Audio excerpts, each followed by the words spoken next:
सरकार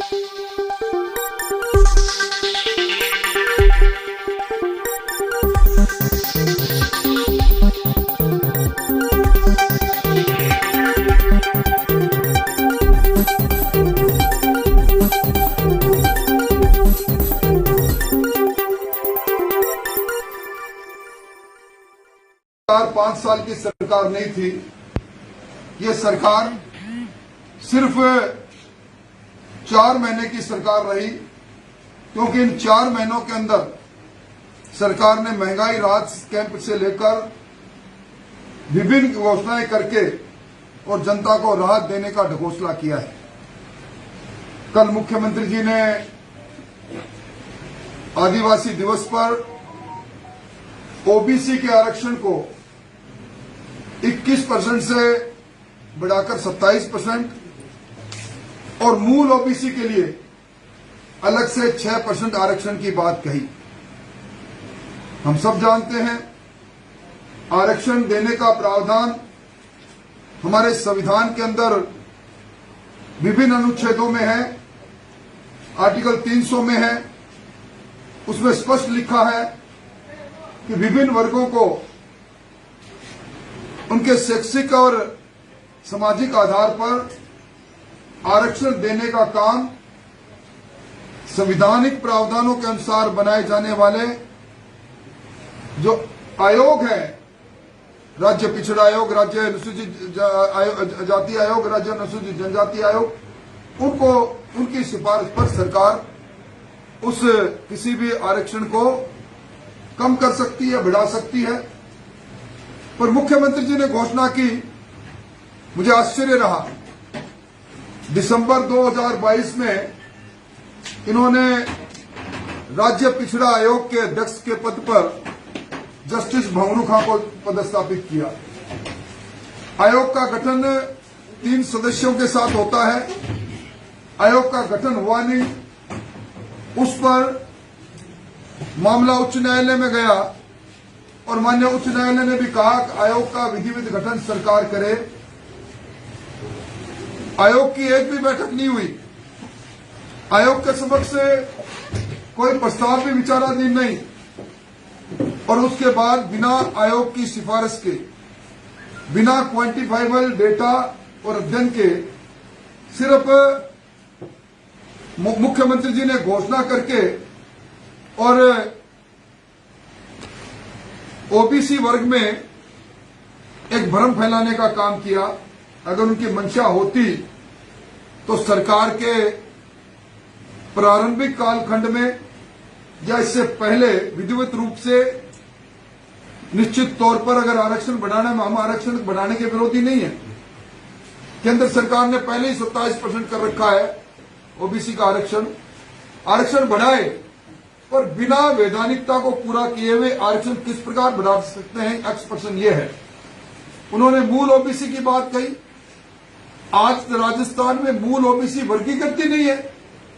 जब तक राष्ट्रीय आयोग जो रोहिणी आयोग के नाम से है उसकी सिफारिशें नहीं आ जाती, तब तक कौन मूल ओबीसी में है, कौन ओबीसी में पिछड़ा है, कोई अगड़ा है, इसके बारे में कोई वर्गीकरण नहीं। कुल मिलाके ये गैर वैधानिक तौर पर घोषणा करके मुख्यमंत्री जी ने अपने वोट बैंक को साधने का कुत्सित प्रयास किया है।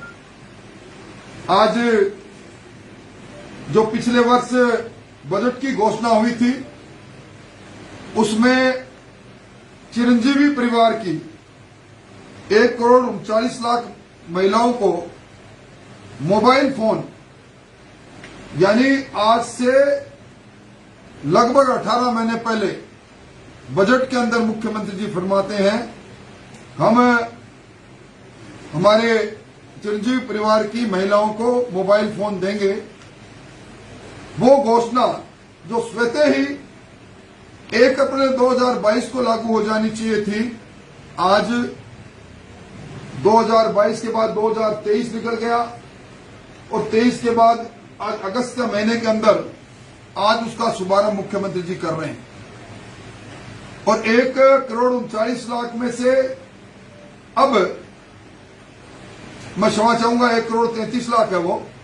1,33,00,000 में से अब 40 लाख बहनों को उपहार में टेलीफोन दे बांटने के काम अभी इसी वक्त जिस मैं आपसे बात कर रहा हूं कर रहे हैं।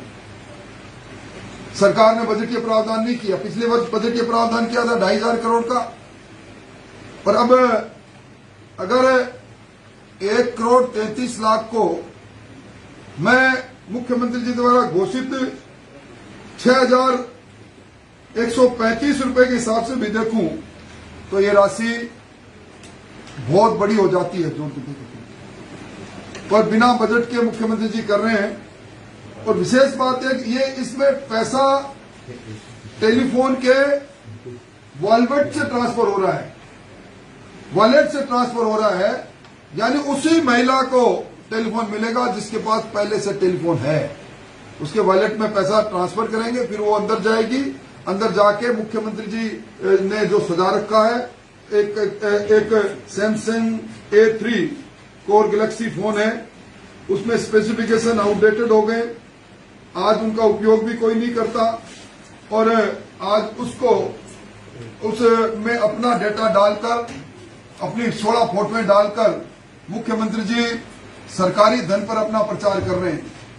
पिछली सरकार के समय में भामाशाह कार्ड पर वसुंधरा जी की फोटो आ गई थी, बड़ा ऐतराज किया था मुख्यमंत्री जी ने अपने पहले भाषण में सदन में, और ये कहा था कि इससे 300 करोड़ रुपए का जाया कर दिया और आपको ये नहीं करना चाहिए, फिजूल खर्ची है। अब मुख्यमंत्री जी वही काम कर रहे हैं और इसमें एक तरह से ये संस्थागत भ्रष्टाचार है। जो टेलीफोन ये बांट रहे हैं वो टेलीफोन आउटडेटेड हो गया, उस टेलीफोन को कोई खरीद नहीं रहा, किसको फायदा पहुंचाने के लिए कर रहे हैं। और इसके साथ ही जहां मैं बैठा हूं वहां टेलीफोन बांटने का कार्यक्रम जारी है। अब आप देखेंगे वार्ड नंबर 50 4 टेलीफोन बटेंगे, वार्ड नंबर 52 1 टेलीफोन बटेगा, वार्ड नंबर 53 2 टेलीफोन बटेंगे, वार्ड नंबर 55 2 टेलीफोन बटेंगे, वार्ड नंबर 56 में 3, वार्ड नंबर 57 में 4, वार्ड नंबर 58 में 2, वार्ड नंबर 59 में 4 और वार्ड नंबर 60 में 10। और वहीं कुछ वार्ड ऐसे हैं जहां वार्ड नंबर 2 में 92 टेलीफोन बट रहे हैं, वार्ड नंबर 8 में 81 बट रहे हैं, वार्ड नंबर 9 में 97 बट रहे हैं, वार्ड नंबर 10 में 81 बट रहे हैं। ये जो टेलीफोन बांटने का क्रम, क्योंकि इन्होंने जो चिरंजीवी परिवार थे उससे इतर हटकर टेलीफोन बांट रहे कांग्रेसी कार्यकर्ताओं को अपने प्रचार प्रसार के लिए टेलीफोन बांटने का सरकारी धन पर जो हो रहा है, हम इसकी निंदा करते हैं। और सरकार के इस कृत्य पर, जब कि सरकार पर कर्जा 5,67,000 का हो गया, जीएसडीपी का हम इस वक्त में 39.8% ऋण ले चुके हैं, अखंड कर्जे में डूबी सरकार में इस प्रकार का काम हो रहा है। और इसके साथ ही कल राहुल गांधी जी के हाथ से अन्नपूर्णा फूड पैकेट जारी करवाया गया आदिवासी दिवस पर। अन्नपूर्णा फूड पैकेट वहां जारी कर दिया, ये बजट की घोषणा थी, 1 अप्रैल से सरकार लागू करती, परंतु अब तक ये किसी जिले में वितरण कार्य प्रारंभ नहीं हुआ, क्योंकि इसमें बड़ा संस्थागत भ्रष्टाचार हुआ।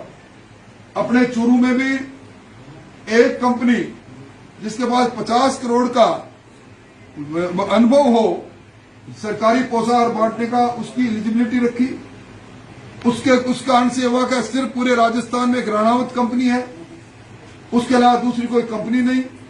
उसने उस कंपनी को काम देने के लिए इस प्रकार का टेलर मेड इन्होंने निविदाएं आमंत्रित की और जो सहकारी विभाग को ये पैसा ट्रांसफर किया इन्होंने। सप्लाई विभाग जो रसद विभाग है उसके हमारे खाद्य रसद विक्रेता से बंटवाना चाहते हैं, जो जिन्होंने बांटने से मना कर दिया उनके कमीशन का कोई कमीशन पर सरकार से कुछ मांगे हैं। तो आज की तारीख में आदिवासियों में जाकर अन्नपूर्णा किट के नाम पर वोट ढूंढना, महिलाओं में 1,33,00,000 की बजाय बहनें कम हो गई, क्या कारण है? मैं मुख्यमंत्री जी से सवाल करना चाहता हूं कि ये जो 95,000 बहनें थी, ये बहनें नहीं रही आपकी, ये सैमसंग का टेलीफोन ही क्यों? ये उन्हीं महिलाओं को टेलीफोन को जिनको पहले टेलीफोन जिनके हाथ में वेलबेट में पैसा ट्रांसफर उसको कर रहे हैं। तो ये खोए हुए जन आधार पर इस प्रकार का काम कर रहे हैं। मुख्यमंत्री जी को करना चाहिए था, महंगाई में राहत देना चाहिए था। तो आज हमारे हम सर्वाधिक वेट वसूल कर रहे हैं। पेट्रोल पर 31.4% और डीजल पर 19.30%। इसको कम करते हैं मुख्यमंत्री जी। इसलिए आज जिस प्रकार का आपाधापी का वातावरण है और मुख्यमंत्री जी हमसे सवाल करते हैं कि भारतीय जनता पार्टी में मुख्यमंत्री जी का चेहरा कौन, मैं उन्हीं से सवाल करता हूं कि आप ये कहते हो कि ये कुर्सी मुझे छोड़ नहीं रही है, तो क्या ये कुर्सी का स्थायीकरण आपके उन आलाकमान के नेताओं ने जिन्होंने कहा कि भारतीय कांग्रेस पार्टी इस बार बिना किसी नेतृत्व के फैसले से लड़ेगी, ये दोहरी बातें क्यों, ये सवाल मैं उन्हीं से करना चाहता हूं। और मैं धन्यवाद देना चाहूंगा राजस्थान के डॉक्टर्स जिस काम को पिछले 42-43 दिन से नहीं कर सके, राहुल गांधी जी आए, मुख्यमंत्री जी पैरों से पर खड़े हो गए, उनको शुभकामनाएं। और मैं समझता हूं मोटी बात मैंने आपको कह दी। और इस कुछ तो कागज इसके मैं सर्कुलेट कर देता हूं आपको भाई। प्रकाश 8,000 करोड़ से ज्यादा एक तो इसको करा दे भाई।